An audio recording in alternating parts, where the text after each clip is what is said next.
Day 26 in the Big Brother house, and Jenkin was apologising to Trish for having an attitude with her because she voted for him.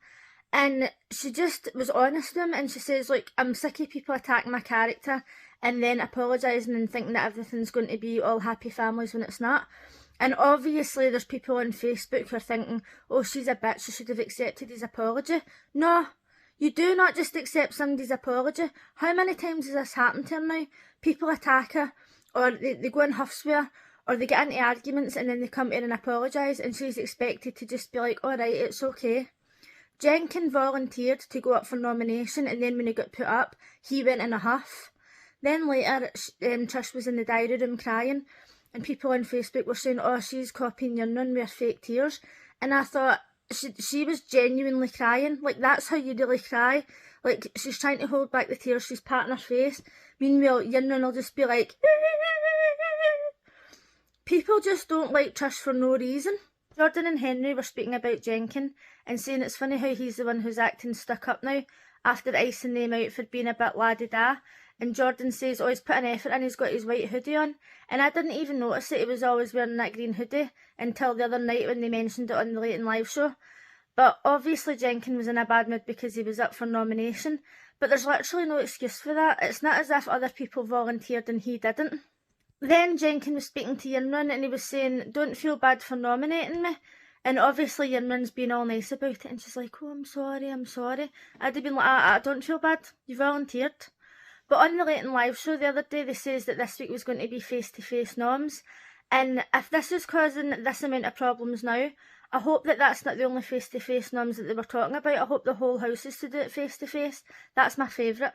They were given a task to get a key out a block of ice, and whoever got it out first and went to the diary room won £1,000. And I thought, Jordan and Henry are not even going to try. Like, what do they need £1,000 for? But Henry totally went for it. And when it was showing you clips of him getting this key out the ice block, I was like, oh my god, just as well it's after 9 o'clock. He was doing things to that ice, and I thought, do you know what? He's committed. He's committed to the cause. Whoever his boyfriend is going to be in the future is a very lucky man. Obviously Jordan wasn't one bit interested, and he's just standing like rubbing the ice, and then he ended up getting disqualified along with Trish. But what I didn't understand was Henry and Tom, like, they were really going for it, right? They wanted that £1,000, but Noki was just standing like that, like, not interested. She knew she wasn't going to win, and if she didn't want to win, then why didn't she just get disqualified? She was just wasting her time. When Jordan was in the diary room, he was talking about everybody's technique to melt the ice, and he says, oh, I would rather their tongues were in the ice than wagging around the house. And I was like, oh my god, he's so funny. While they were doing the task, they were asking each other what's the coldest thing they've ever done. And Henry says that he feels bad sometimes because when he's got guests over, he gives some guests the crap wine. And I totally agree with that. Like, if you're not going to like the wine, you're not getting the good stuff. Personally, I hate wine. So if I was at his house, I'd be like, do you know what, keep the wine. I'm just going to phone Dial a drink and get some Desperados. So Henry was 100% committed to getting this key, and he won. Then when he went into the diary room, I was surprised that he could even get the case open because his fingers were literally blue. And when Big Brother said what you got to do with the money, when he said, oh, I think I'll put it towards my rent because it's not cheap and the cost of living crisis is affecting everybody equally, I kind of thought, people are not going to be happy that he said that, because there's a difference between having a lot of money and a cost of living crisis where you're struggling a wee bit with something, and a cost of living crisis where you literally can't feed your kids. Later they were all playing at the Tower of Dares, aka Dare Jenga, and Henry lost. So the housemates decided to dress him up, and when he came out that room, right, he was absolutely rocking that outfit. Like, it just goes to show you that confidence is key.